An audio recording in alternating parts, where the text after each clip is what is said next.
right. Well, hey, welcome back to the All In podcast. My name is Tim Akin. I have the privilege of being the pastor here at First Baptist Douglasville, and I'm joined today by a new guest here on the podcast, our executive pastor, Pastor David White. David, welcome.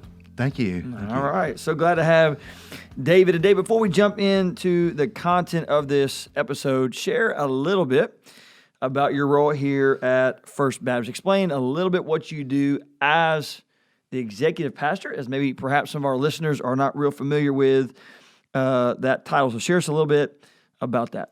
Well, that's good. The role is a new role for our church, and it covers administration and operations and finances. And so the way I kind of view it is, helping each of our pastors in ministry to enable them to take some of the details off their plate so they can focus on other aspects of ministry. I really enjoy doing it, but it is much a behind-the-scenes kind of a role. Yeah. So. Yeah. Well, very good. Very good. Talk a little bit briefly about, you had a long and successful career in business prior to this. And I remember the first time I ever talked to you on the phone, you told me you were an actuary. I didn't know what that meant.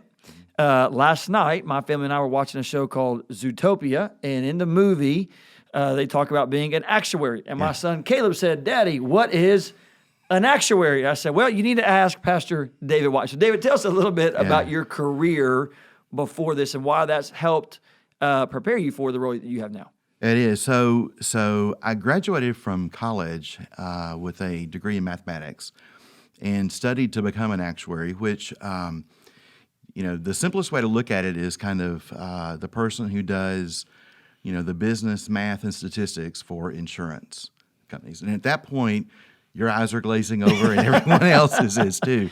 So I just kind of think about it as, that quote from Liam Neeson in the movie Akin.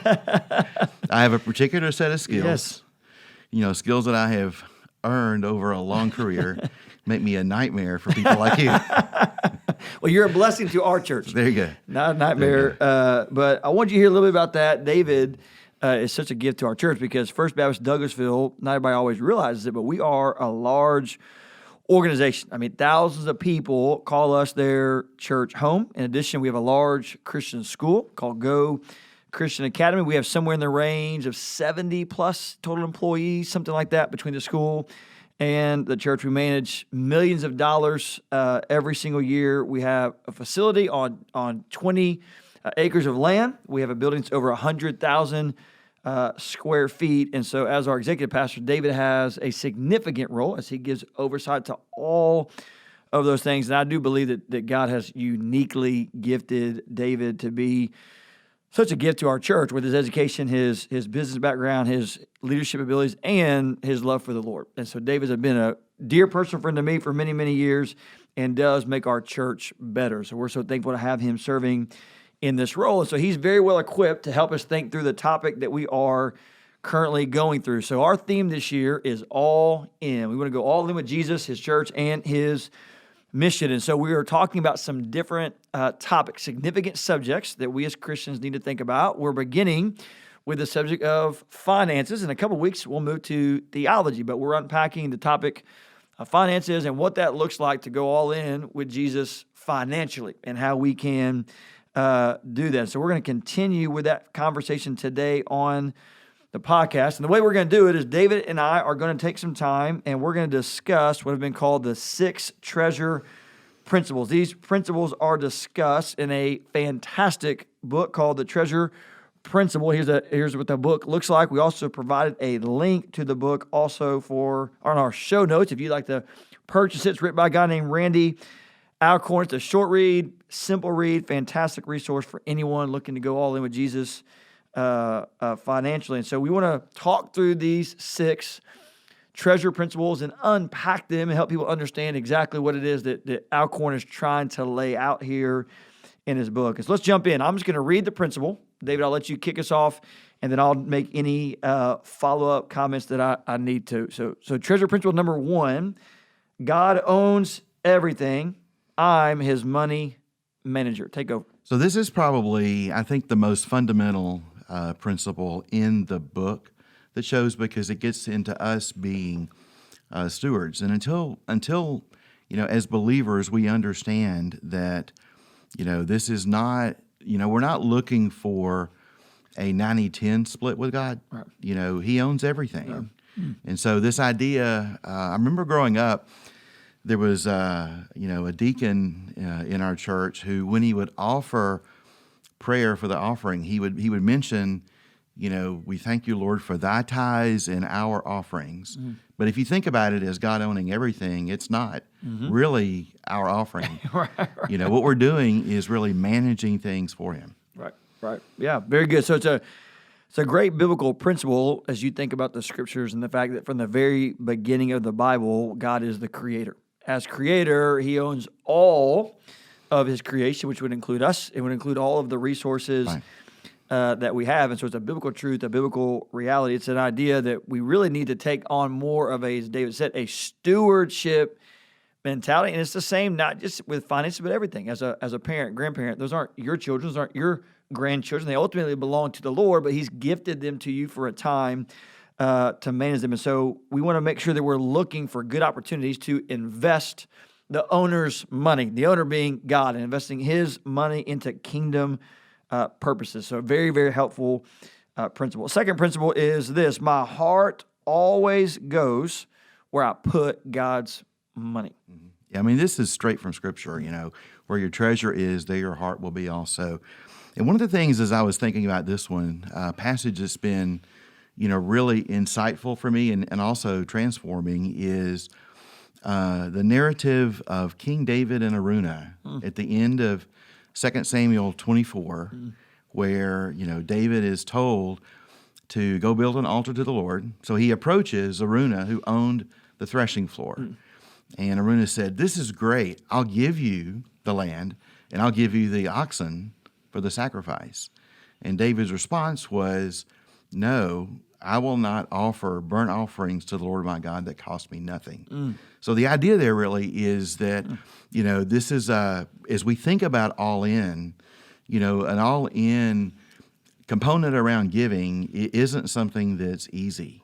It's something that costs something, really. And that's kind of a great mental picture for what I think the Lord is asking for. Yeah, no, absolutely. So I think, one of the things we've talked about before on the podcast and in sermons and things of that nature is that Jesus does talk a lot in the Bible about money. And so one of the reasons we talk about it is because Jesus spoke about it. The Bible addresses this topic as a significant topic. Jesus tells us that our hearts always follow our treasure. In other words, he says, look, show me your checkbook. Show me nowadays we don't use checkbooks, but show me your Visa statement. Show me your credit card statement, right? And all your receipts, and I'll show you where your heart is. What you spend your money on is what's important. That's your priority. Absolutely. That's exactly right. It's your priority. And so whether it's your cars or your house, your children, grandchildren, and again, some of those things are good things, but when those become the main thing, they get in the way of us using our finances in a way that brings honor to God. And so Jesus wants our hearts. He doesn't want really, really good donors. What Jesus really wants is all of you. And so if you're all in with Jesus, then your finances are going to follow that naturally. He doesn't want a good donor. He wants all of you. And I think if he has all of you, you will be a good giver and a gracious giver and understand that. So yeah, very good. All right, third treasure principle. Heaven, the new earth, not the present one, is my home. Yeah, this one I think becomes very clear. One of the things that I did a good bit when I was consulting was traveling. I was on the road most weeks of the year, and a little bit particular when I would travel, because what I would do is I would hang up the suits that I would wear, but everything else stayed in my luggage, because that wasn't my home. Right. My home was what I would be looking forward to in terms of coming back. Oh. And so this idea of, heaven is my ultimate home. It makes you think ahead, and it really kind of leads into this idea that, we need to have an eternal perspective. And, the way you handle finances kind of reveals what kind of an eternal perspective you have. Right. It makes me think of, when you say it that way, it makes me think of that saying that sometimes people say, they're so heavenly minded that they're no earthly good. Well, Alcorn, I think, is saying the exact opposite. Right. And I think the Bible says the exact opposite. Well, in fact, in his book, Alcorn says, talking of Jesus, speaking of God, he wants people so filled with a vision for eternity that they wouldn't dream of not investing their money, time, and prayers where they will matter the most, right? So they're going to matter the most in eternity. And so the culture around us so often tells us, hey, the one with the most toys wins. However, the Bible tells us that we're aliens. We're sojourners. We talked about this a few months ago as we were thinking about even politics. What's the same true is for finances. We're living here, but we're ultimately longing for another reality, eternity with Christ. And so when we realize that heaven's our eternal home, we're going to store up treasure there. That's right. And he gives a little bit of his personal testimony in the book, which I found, really just amazing. Due to, he was a pastor for a long time and then ran a ministry as well. For about 20 years, he took minimum wage, right? And his wife worked as a secretary. All of the proceeds from any books that he did went back into the ministry. He did not keep them. And if he can be faithful on minimum wage with wife working as a secretary, that's a standard that says this guy knows what he's talking about. Right. Yeah. He's lived it. And he's a well-known author. So he could have I'm sure he made lots of money. Millions. Millions. But it went back into the ministry completely. Correct. So. Yeah, absolutely. So a guy that understood that this is not his home. Treasure principle number 4, I should live today not for the dot, but for the line. Kind of an interesting phrase, one that's not real familiar. So unpack it for us a little bit, David. So basically, the idea that he's kind of drawing here is, it's a good example from math. Okay. All right, help me out here. Okay. Yeah. The dot is a single point in time, but the line represents, an infinite number of dots. And that basically is our future. Our future is the line. Our lifetime here on earth is a dot. And so what he's saying is recognize perspective and recognize eternity in what you do. Yeah. Absolutely. And so the person that lives for the line, right, is the one that's living for eternity. They're living for heaven. They're living for what matters the most. And what matters the most is that we as believers, and we talk about this all the time at First Baptist, we want to go all in with Jesus, his church, and his mission. And his mission is to seek and to save all who are lost. And so we want to make sure that we're investing our finances, right, in a way to making sure that the gospel of Jesus is getting to as many people as possible. So that means contributing to mission locally in a church, committing to mission as plant and start new churches in major cities in our nation, sending money to send missionaries all over the world or whatever it may be. We want to get the gospel to as many people as possible. That, we invest our money in that. That's living for the line, not living for the dot, not for my car, not for my house, not for those things, but what is going to make the most difference in eternity. All right, principle number 5, giving is the only antidote to materialism. Well, there's a couple of parables that Jesus gave. One is about, and you spoke of this in a sermon recently about the rich young ruler. Yeah. Where, he was following the letter of the law, everything that was stated, and yet his heart was not with Jesus. It was with his possessions. And the other parable that is really, really good and I think relevant here is the parable of the talents, where, people kind of wonder, what made it such that one person got 5, one got 2, one got 1. Well, it's not about what you get; it's about what you do with what you get. Right. And and for the principle that we're to be found faithful. It's doing all that we can here. So when he says it's the antidote to materialism, it's kind of proof positive that your heart is in the right place. Yeah. So there's another awesome story in the Bible too. It's essentially the opposite story of the rich young ruler, and you probably heard the story before if you've grown up in church at all or been around church or had kids. or grandkids is the story of Zacchaeus. And he's kind of the opposite rich young ruler in that you've got this man who's not religious. He's irreligious. He's a tax collector. He's a horrible guy, terrible reputation in town, but was rich, was successful in his career, had everything that you could want. But then with one encounter with Jesus, Jesus changes his heart so much so that he gives away all his possessions. Not only that, he repays everyone back plus interest what he had taken from them, and that was evidence, that was proof, as you're saying, that Jesus had taken over his heart. And so what used to be his God, his money, was no longer his God, and he made that perfectly clear through his generosity. All right, last principle. This one is I think awesome. I think it's important that we understand this correctly. So here's the last one. God prospers me not to raise my standard of living, but to raise my standard of giving.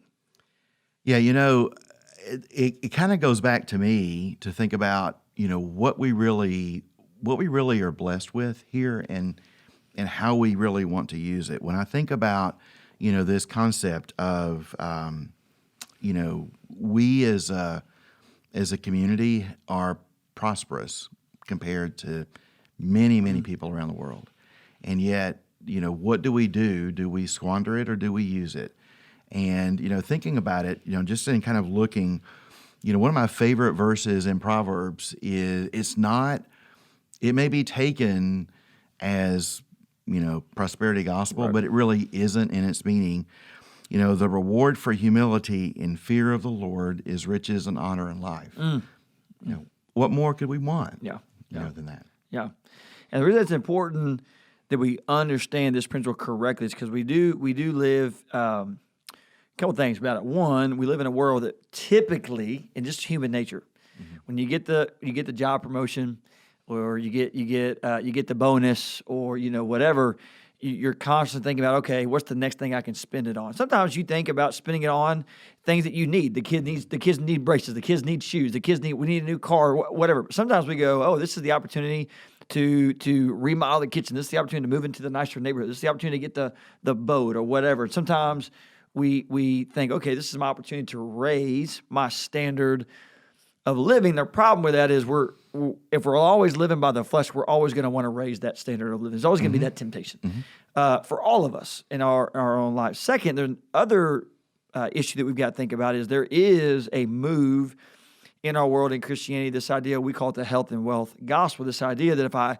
love Jesus and honor Jesus and follow him, then he's going to give me more riches and more treasures and all the things that I want. Well, there is a piece where there is a truth in the scriptures that when we are faithful to serve the Lord, when we are faithful to be generous, that he will bless us in return. But he doesn't bless us to then go out and get the Porsche that we always wanted or the multi-million dollar house. He blesses us in order to be a better blessing and a greater blessing to other people. That's right. And this ties into our all-in theme for this year because, one of the things that I think about is, let's look this year and next year. Is my all-in this year the same as my all-in next year? Right. I hope not. Right. I hope it's better because what we're doing along the way is, we're growing, we're maturing, and, we give, the principle in Deuteronomy, you give off of your increase. So as we get increase, we give. Right. Yeah. I mean, it's plain and simple. Yeah, one real practical story, and we'll move kind of towards a conclusion. For me, my parents are significant, generous givers. One thing my dad's always just felt compelled to always do is always make sure he's a good tipper. Right, so tip 15% every time you go to a restaurant. Started when they were young married. Went to a restaurant on a Sunday and was trying to be gracious to the waitress, but she was just in a mood. And he asked her why she was upset, and she said, "Well, it's Sunday. This is when all the Christians are here." And he's like, "Well, what do you mean by that?" And she said, "Well, they're loud, they don't make their children behave, and they don't tip." And he just felt horrible. It convicted him as a young, preacher boy that, all right, I'm going to be a good tipper. And we didn't grow up with a lot of money. We grew up, just basic stuff, didn't have a lot of money. But as my dad has kind of increased in his career, and now they're in a spot where they make more money than they ever had before, my parents have always made sure to increase the amount of their generosity. And so one of the things they love to do is they love to go to this really fancy restaurant called the Waffle House. And so they love to go to the Waffle House and they love to eat real fancy. And so what they do is they will buy their meal and whatever it is, typically probably, $10, $12 each. And then they will always leave two $20 bills for whoever it is. And just a simple way to say, hey, as God has blessed us more and more, we increase our generosity. They've done the same thing with their tithing and things of that nature. So very, very helpful principle. All right, David, we like to always end 2-minute drill. And so Pastor Eli, who's on here oftentimes, he and I are sports fans, sports guys. So we like to end with the 2-minute drill. So I want you, just in a couple of minutes, and we'll try to do even more of this on the next week's episode of the podcast, but give some practical giving advice for our listeners, just some basic things to help them think through, okay, this is how I can be a generous giver to the Lord through his church, but some practical steps. So a few things come to mind. I mean, I think the first thing is to be right spiritually. Get your heart in the right place. Seek his kingdom. For where your treasure is, your heart's going to be there as well. So start in the right place. I think the second thing is, and this is pretty simple to say, but not as simple to do, is you plan to live with margin. You don't live on the edge. I remember that lots of people that I've talked to who are living on the edge, the one thing that is different is it's all kinds of income ranges that you see that. It's not, it's a matter of adjusting your lifestyle to live on what you have. And I think that's a critical point. A third thing that is really important is make it automatic. So keep it regular, keep it going. Even if you've got varying income, keep it regular, because that really, I think, is is critical. It's interesting. We talked about this before, personally, when we see in Malachi, bring the full tithe in the storehouse. And in the 2 verses before, he talks about, are you robbing God? So think about, what is the full tithe? It's not short of 10%, but it also means that, what do you count to get to your 10% there as well? And then the last thing is keep this eternal perspective. Stewards are required to be found faithful. Are we going to be faithful in the end? Paul writes that in 1 Corinthians 4. What is required of a steward is to be found faithful.